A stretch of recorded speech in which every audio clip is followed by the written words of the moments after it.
आहेत आणि आज जर चुकीच्या पद्धतीने झाला असेल तर आमची मागणी आहे की 100% याच्यावर अशा प्रकारची कारवाई करणं गरजेचं आहे. सातारा प्रकरणामध्ये एसपींची सक्तीच्या रजेवर पाठवला अशी चर्चा सुरू झाली. प्रत्यक्षात मात्र वेगळंच कारण समोर येते. शिवसेनेची म्हणजे एकनाथ शिंदेची फसवणूक झाली असं म्हणायचं. मला एक सांगावंसं वाटतं. काल पण मी पत्रकारांना म्हणालो, ज्या अर्थी एसपींना रजेवर पाठवलेलं याचा अर्थ तिथं चुकीचं झालं हे अप्रत्यक्षपणाने राज्य सरकारकडून खात्याकडून कबूल केलेलं दिसतंय. नाही तर ते रजेवर गेले नसते. रजेवर पाठवल्याचा अर्थ त्यांनी तिथं यंत्रणेचा गैरवापर केला हे सिद्ध झालेलं आहे. आमची मागणी हीच होती की ते जर अर्जित रजेवर गेले असतील तर ते चुकीचं आहे. त्यांना सक्तीच्या रजेवर पाठवलेलं आहे आणि ती सक्तीची रजा सांगताना काल मुख्यमंत्र्यांनी सांगितलेलं आहे की या सर्व गोष्टीच्या बाबतीमध्ये चौकशीमध्ये कुठल्याही प्रकारचा हस्तक्षेप होऊ नये म्हणून आम्ही त्यांना रजेवर पाठवलेला आहे. आमचं म्हणणं आहे की चौकशी लवकरात लवकर करून जर चुकीचं झालं असेल तर ही निवडणूक प्रक्रिया सुद्धा रद्द केली पाहिजे, अशा प्रकारची आमची मागणी आहे.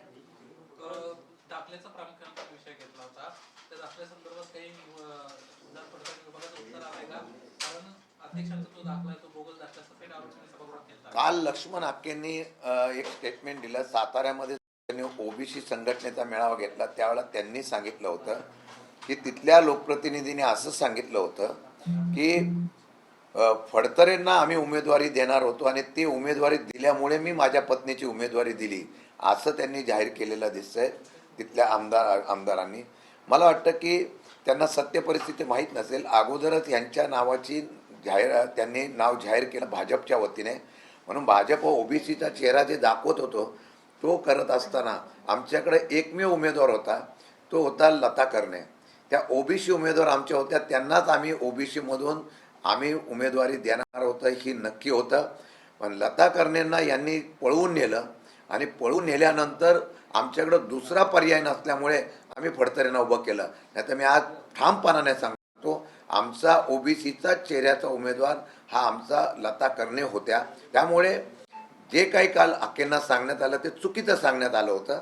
त्यामुळे त्यांच्याकडं उमेदवार होते, त्यांच्याकडे 3 उमेदवार ओबीसी चेहऱ्याचे असताना सुद्धा भाजपने ओबीसी चेहरा दिला नाही. उलट त्यांना सत्ता पाहिजे नव्हते म्हणून ओबीसीचा नुसता वापर करायचा आणि सत्ता पाहिजे नव्हती म्हणून त्यांनी या प्रिया शिंदेंना त्या ठिकाणी उमेदवारी दिली. तो दाखला सुद्धा शेवटच्या 2 दिवसा अगोदर दिलेला आहे आणि 2 दिवस अगोदर जर त्यांनी दाखला दिला असता तर याचाच अर्थ भाजपने ओबीसीवर तिथं अन्याय केलेला आहे. परंतु महेश शिंदे एकीकडे शिंदेच्या शिवसेनेमध्ये आहे, त्यांच्या पत्नी मात्र भाजपमधून निवडणूक लढत आहेत. नक्की महेश शिंदे हे कोणत्या पक्षाचे आहेत, भाजपचे आहेत की शिवसेनेचे आहेत? त्यांनाच विचारा. कसं आहे की सोयीने राजकारण करण्यापेक्षा तत्वाने राजकारण करणं फार महत्त्वाचं असतं. आम्ही तत्वाने राजकारण करतो. त्यामुळे त्यांनी आरोप केले होते की शशिकांत शिंदे आले म्हणून आम्हाला निर्णय घ्यावा लागला. रोज वेगवेगळ्या प्रकारचे चर्चा आणि चेहरे दाखवण्यापेक्षा एक चेहरा त्यांनी दाखवायला पाहिजे. मी शेवटच्या क्षणाला आलो, पण महेश शिंदे अगोदरपासून भाजपच्या विचाराचेच आहे. फक्त सोयीला फक्त एकनाथ शिंदेंचा आणि पक्ष एवढाच त्यांचा आधार होता. मला वाटतं की आता जनतेला सुद्धा कळलेलं आहे. त्यामुळे त्यांनी कितीही काही सांगितलं तरी त्यांनी मला वाटतं की भाजपला आणि सगळ्यांना वेटीत धरलेलं होतं की माझ्याकडं 2 मतं आहेत माझी. जर तुम्हाला निवडून द्यायचं असेल तर माझ्याच पत्नीला उमेदवारी दिली तरच मी तिथं हे करतोय असं दोघांनाही त्यांनी ब्लॅकमेलिंग केलेलं दिसतंय. परंतु ते शिवसेनेत राहून भाजपचंच काम करतात. वस्तुस्थिती तशीच आहे ना. शिवसेना शिंदे गटाच्या एकही पदाधिकाऱ्याला ते बरोबर घेत नाही.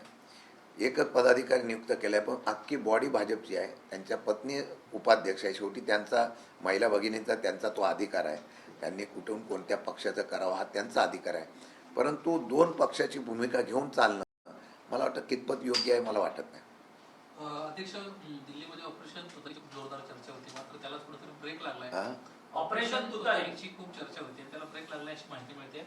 कारण एकनाथ शिंदे कुठेतरी वरचढ होत आहेत भाजपला आणि त्यामुळे या तुतारीला ब्रेक लावला. ऑपरेशन तुतारी मला वाटतं की ह्या बातम्या सातत्याने देण्याचा प्रयत्न येत होतो की महायुतीमध्ये काय आलबेल नाही आहे. आपापसामध्ये जी चढाओढ आहे आपली खुर्ची स्थिर करण्यासाठी किंवा आपल्याला तिथे भक्कमपणे दाखवण्यासाठी प्रत्येकजण ऑपरेशन करताय. पण तुतारी ऑपरेशन होणार नाही मी खात्री देतो. पवारसाहेब आणि सुप्रियाताईंच्या माध्यमातून आमचे 8ही खासदार या असलेल्या देशाच्या सध्याच्या परिस्थितीमध्ये फार अभ्यासपूर्ण आक्रमकतेने सरकारच्या विरोधात त्या ठिकाणी आवाज उठवत आहेत. मग इराकचं युद्ध असेल, अमेरिकेच्या या युद्धामुळे जी काय परिस्थिती निर्माण झाली असेल किंवा महाराष्ट्राच्या सध्याच्या परिस्थितीवर ते पूर्णपणे सरकारच्या विरोधात भूमिका मांडत आहेत. त्यामुळे ऑपरेशन तुतारी वगैरे काही नाही. मला वाटतं की आता आमचे खासदार जे आहे ते महाराष्ट्राने देशाच्या हितासाठी पवारसाहेबांच्या आणि सुप्रियाताईंच्या विचारातून व्यवस्थितपणे काम करतात. त्यामुळे हे फक्त अफवा आहे. खरं तर वातावरणीय बदलामुळे मोठ्या प्रमाणात अतिवृष्टी जी आहे ती राज्यातल्या ग्रामीण भागामध्ये होताना पाहायला मिळते. काल देखील पुण्यामध्ये गारांसह पाऊस पडलेला पाहायला मिळतोय. शेती पिकाचं मोठं नुकसान झालेलं आहे. सरकारकडनं अद्याप देखील जो काही नुकसान झालेलं आहे त्याची पाहणी करण्याकरता कोणतेही सरकारी अधिकारी ग्राउंड झिरो वरती उपस्थित झाले नाही. गेल्या अधिवेशनामध्ये आम्ही हा विषय मांडला होता.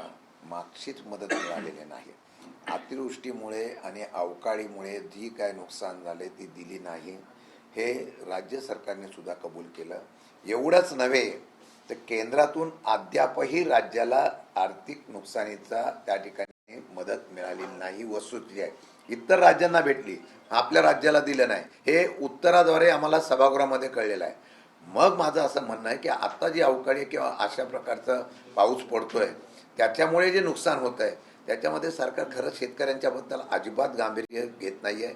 शेतकऱ्यांच्या पेक्षा आता निवडणुकीला कसं निवडून यायचं त्यांना तंत्र माहीत पडल्यामुळे सामान्य लोकांचा प्रश्नाला त्यांना वेळ द्यायला गरज नाही. मुख्यमंत्री आसामच्या प्रचार दौऱ्याला गेलेले आहेत, पण एकही मंत्री अद्यापही अवकाळी पाऊस झालेल्या ठिकाणी गेला नाही. हे महाराष्ट्राच्या शेतकऱ्यांचं दुर्दैव आहे. पुन्हा एकदा सुनील शेळके यांनी काल विलिनीकरणाचा मुद्दा उपस्थित केला. सुनेत्रा पवार यांच्यावरती सगळं काही अवलंबून आहे असं ते वारंवार म्हणतात. तर त्यांच्याशी काही बोलणी करणार किंवा अशी काही चर्चा आहे? मी कालही सांगितलं, तुर्तास आत कुठलीच चर्चा नाही आहे. ही चर्चा आता आम्ही कामाला लागलेलो आहोत. बरेच प्रश्न आहेत महाराष्ट्रात, देशात. त्या महाराष्ट्राच्या आणि देशाच्या प्रश्नावर आता आम्ही संघटन म्हणून आता आक्रमकतेने उतरण्याचा प्रयत्न करणार आहोत.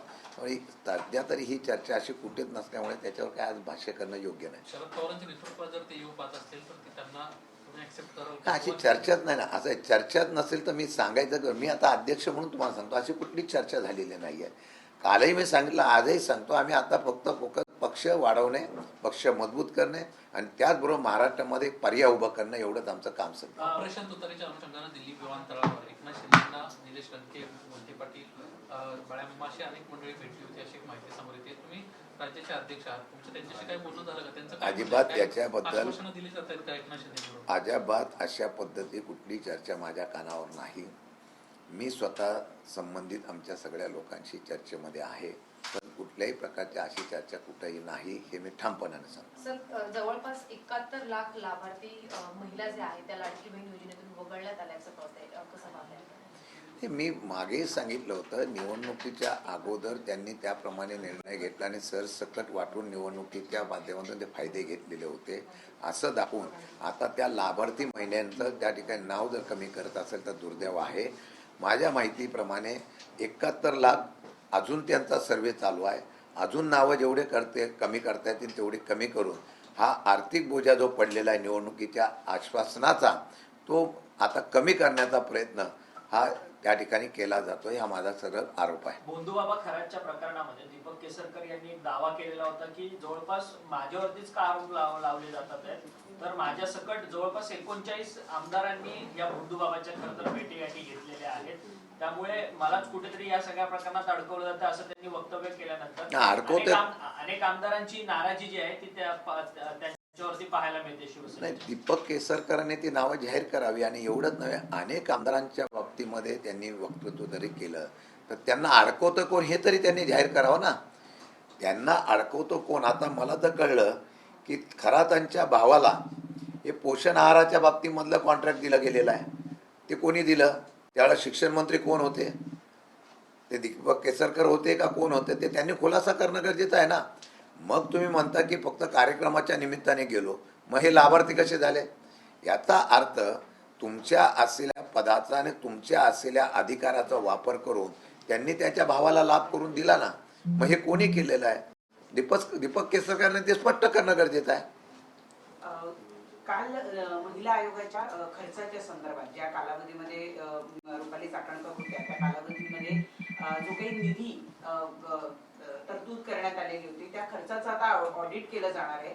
एवढंच नाही तर महिला बालकल्याण विभागाचं सुद्धा ऑडिट केलं जाणार आहे अशी माहिती मिळते सूत्रांकडनं. आपली यावर काय प्रतिक्रिया आहे? ज्या पद्धतीनं तरतूद वाढली रुपाली चाकणकर यांच्या कालावधीमध्ये ती वाढलेली तरतूद पाहता आणि न झालेली कामं पाहता त्याचं आता ऑडिट केलं जाणार आहे. नाही, जर तरतूद ज्या कामासाठी केली त्याचा उल्लेख असाने त्या कामासाठी तरतूद केली नसेल तर मग तरतूद का करावं लागली हा एक प्रश्न येईल. आणि जर तरतूद करून त्याचा खर्च विनियोग जर व्यवस्थित झाला नसेल तो चुकीच्या पद्धतीने झाला असेल तर त्याचं ऑडिट होणं गरजेचं आहे. हे करत असताना आजही मला सांगावंसं वाटतं की महिला बाल कल्याण खात्याच्या वतीने हा जो प्रकार झालेला त्याच्यावर कुठल्या प्रकारचं स्टेटमेंट आलेलं नाही. मला वाटतं की आजच्या घडीला भोंदू बाबा खराच्या बाबतीमध्ये जे काय होत आहे त्याच्याशी कोणाकोणाची लिंकअप येते, कोणाकोणाची त्याच्याशी सांगड घातली जाते. सरकारी पैशाचा उपयोग जर मला सांगावंसं वाटतं की या असलेल्या पर्यटनाच्या माध्यमातून 2.5 कोटी रुपये जर त्या मंदिराला देण्याच्या बाबतीमध्ये शासन आणि सरकार एवढं उदार झालं असेल तर मला वाटतं की ते दुर्दैवाचं आहे. आणि मला तेच सांगावंसं वाटतं की अनेक लोकांनी त्या असलेल्या खरातांच्याकडून आशीर्वाद घेतला पण त्याचा लाभार्थी त्यांना परतफेड करण्याचा प्रयत्न केला का हे सुद्धा आता एक एक प्रकरण बाहेर आल्यानंतर पाहायला मिळतंय. राज्यामध्ये वेगवेगळे प्रकरण निघत आहेत. बंधुबाबाचं आहे, ऋषिकेश जो पुण्याचा वैद्य आहे त्याचं प्रकरण आहे, किंवा नवी मुंबईचा आदर्श म्हात्रे प्रकरण असेल. या सगळ्या प्रकरणांमध्ये महिला बाल कल्याण खातं जे आहे ज्यांच्यावर जबाबदार आहेत त्या कुठंच काही बोलत नाहीये, त्या गायब आहेत. त्यांना राजीनामा द्यावा अशा पद्धतीची मागणी आता जोर धरू लागलेली आहे. त्या सगळ्या विषयात आपलं काय म्हणणं आहे? खरं म्हटलं तर अंधश्रद्धा बिल आम्ही मंजूर करून घेतलेलं आहे सरकारच्या मागच्या अधिवेशनामध्ये. आणि त्या अधिवेशनाच्या माध्यमातून मला वाटतं हे बिल मंजूर झाल्यानंतर त्याच्यावर कारवाई किंवा त्याच्या प्रकारच्या तक्रार आल्यानंतर करणं गरजेचं आहे. आता या संदर्भामध्ये त्यांनी का स्टेटमेंट दिलं नाही ते त्यांना विचारा. माझ्या माहितीप्रमाणे जिथे जिथे अशा प्रकारचा प्रकरण आणि महिला अत्याचार होत असेल त्या त्या ठिकाणी कारवाई करण्याच्या बाबतीमधली भूमिका ही कडक पद्धतीने घेतली तर कुठेतरी आळा होईल. आणि हे एवढंच प्रकरण इथपर्यंत राहिलेलं नाही, ते अगदी भारतापर्यंत पोहोचलेलं आहे, देशाच्या कानाकोपऱ्यामध्ये पोहोचलेलं आहे. ही महाराष्ट्राची बदनामी आहे. त्यामुळे जी कारवाई करायची आहे ती कडकपणाने करणं गरजेचं आहे. आणि त्याप्रमाणे जे जे जबाबदारी संबंधित असतील त्यांनी त्या प्रकारे आपली भूमिका स्पष्ट करणं गरजेचं आहे. तो घेतला ना प्रश्न शाहू फुले आंबेडकर.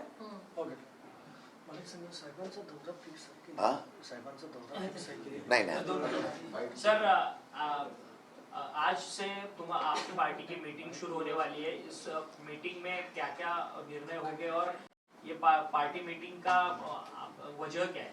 नहीं, अभी हम लोग कल से मीटिंग शुरू कर दी है. उसमें कल जो लोग हमारे स्थानिक स्वराज्य इलेक्शन में चुन के आए उनके बारे में हम लोग ने उनको सम्मानित किया है. 4 दिन लगातार महाराष्ट्र के डिस्ट्रिक्ट वाइज हम लोग मीटिंग ले रहे हैं. पार्टी की पुनर्रचना, संगठन मजबूत करना और फिर उस संगठन को मजबूत करके पूरे राज्य में पार्टी का विस्तार करके एक्टिव अपोजिशन पार्टी करके जो हमारी पार्टी खड़ी करने की हम लोग कोशिश कर रहे हैं. सर, शरद पवार अगले कुछ महीनों में पूरे महाराष्ट्र राज्य का दौरा करने वाले हैं. उनका दौरा किस तरह से रहेगा और इस प्लानिंग कुछ पार्टी की तरफ से हुई है क्या उनके दौरे? नहीं, हमने तो अभी पार्टी की संगठन को मजबूत करके जो पार्टी को मजबूत करके खड़ा करने के बाद फिर हम लोग एक्टिव होने के लिए शुरुआत करेंगे. उसके बाद हम लोग अलग अलग इशू में आंदोलन करेंगे.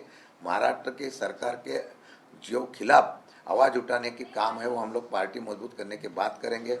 और दूसरी बात है उसके बाद पवार साहब जब भी उनका वक्त देंगे तभी महाराष्ट्र में हम लोग उसकी भी मीटिंग और दौरा चालू करेंगे. Thank you. चलो, थैंक यू.